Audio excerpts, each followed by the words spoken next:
You're doing everything right. You made a decision that felt aligned. You took the leap. You're putting in the work, but the results aren't coming. Or maybe they are, but not fast enough. And the uncertainty is starting to feel unbearable. And now there is this voice that keeps getting louder, telling you to go back to what you know, to stick to what you know, to stop chasing something that might not work out, to choose certainty over this. And the hardest part is you can't tell if that voice is your inner wisdom or if it's fear. You can't tell if it's your intuition telling you to go on or if it's your anxiety telling you to run. The feeling that you're in right now, the restlessness, the tension, the not knowing whether to push through or stop. If you're here, you're probably not just thinking about giving up. You're actively looking for someone to tell you what to do. And I get it, because when that voice gets loud enough, the only thing that feels like relief is certainty. But that kind of certainty is not something that I can give you,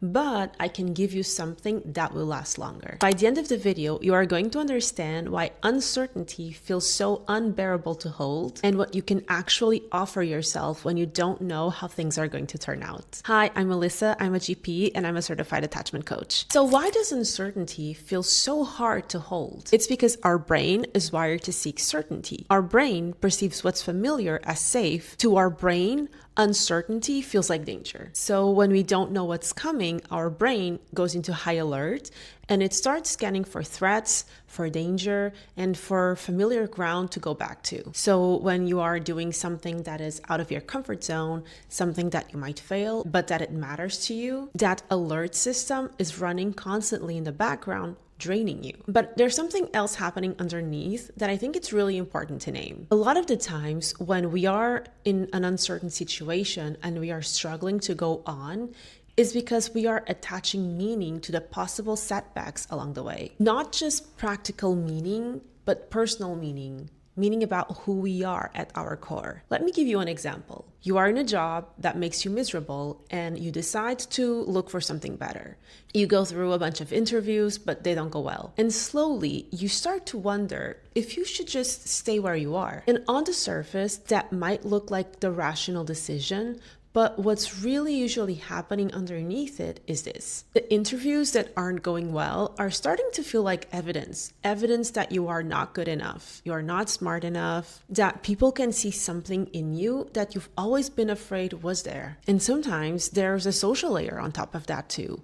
What are people going to think? Are they going to think that I'm failing? Are they going to think that I'm a loser because I can't find something better? So now you're not just dealing with the uncertainty of not knowing if things will work out. You're also dealing with the pain of what you are making those setbacks mean about yourself. And that combination, uncertainty and identity threat, is what makes this so unbearable. And I want to make a distinction because I think this is really important. Sometimes the feedback is real and useful. Maybe you really do need to prepare more for those interviews, or maybe there is a skill gap that you need to close. That's not a problem. That's information. That's actionable. That's something that you can work with. The problem is not the feedback. The problem is when you take that situational, practical feedback and make it mean something about your worth as a person. When I need to prepare more becomes I'm not good enough as a person. When things aren't working out becomes I'm a failure as a person. One is information, but the other is a core wound talking. And this is hard because when the anxiety gets loud enough, it starts to drown out everything else, including the part of you that knows why you started this in the first place,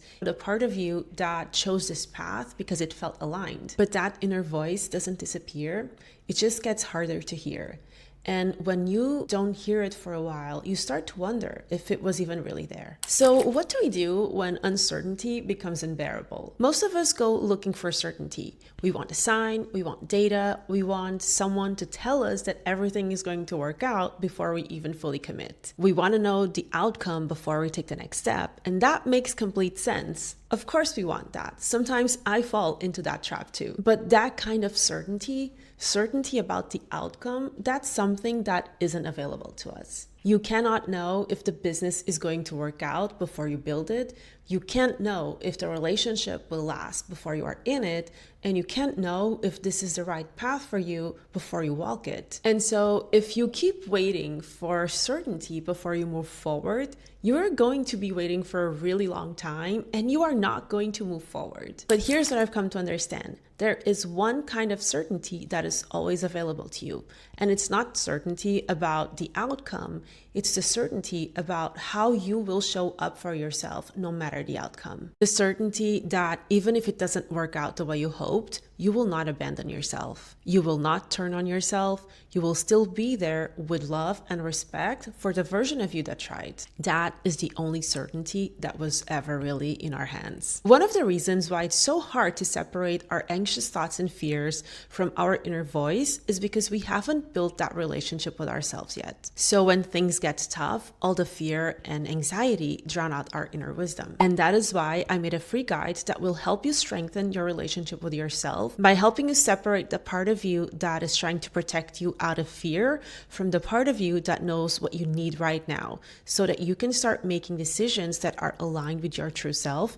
The link is below. So how do you actually build that relationship with yourself? Most of us think that self-trust comes from succeeding, from proving yourself that you can do it. And yes, success can help, but if that's the only way that you build trust with yourself, then every failure chips away at it. And next thing you know, you're back to square one. Real self-trust isn't built through success. It's built through consistency, through showing up for yourself every single day in the small moments of the day, through noticing what you need and actually giving it to yourself, through keeping the promises you make to yourself, even the small ones, through being kind to yourself, even on the days you fall short, instead of turning on yourself. And it's built through how you respond when things don't go the way you hoped. Not by pretending it doesn't hurt, not by forcing positivity, but by staying with yourself, by not abandoning yourself on the hard moments, by saying, okay, so this didn't work the way I wanted to, but you know what? I'm still here for myself. And that is what builds self-trust. It's showing up for yourself over and over again, no matter the outcome. And when you start to build that relationship with yourself, you start to notice some shifts. Failure stops being a monster. It stops being proof that you aren't good enough or that you made the wrong choice. It becomes something else: information, experience, another moment where you showed up for yourself even when things were hard. And the uncertainty that felt so unbearable in the beginning starts to feel a little bit more manageable. It will still feel uncomfortable, but it won't trigger a full-on fight or flight response. Not because you know the outcome, but because you know that no matter the outcome, you won't be alone, because you will be there for yourself. That changes the relationship with risk. When you know that you are going to be there for yourself no matter what,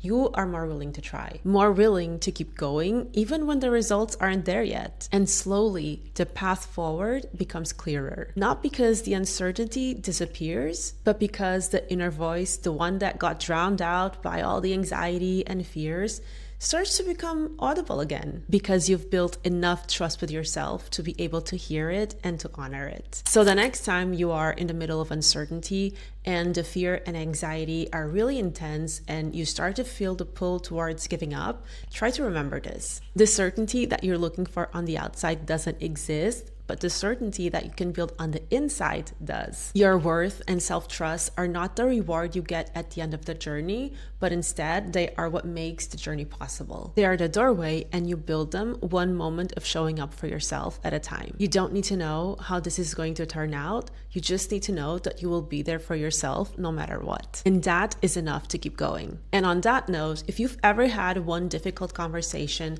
and then spent the rest of the day snapping at people that you love, wondering what is going on with you, then watch this next video, because it's going to show you what's going on underneath that reaction and what you can actually do about it.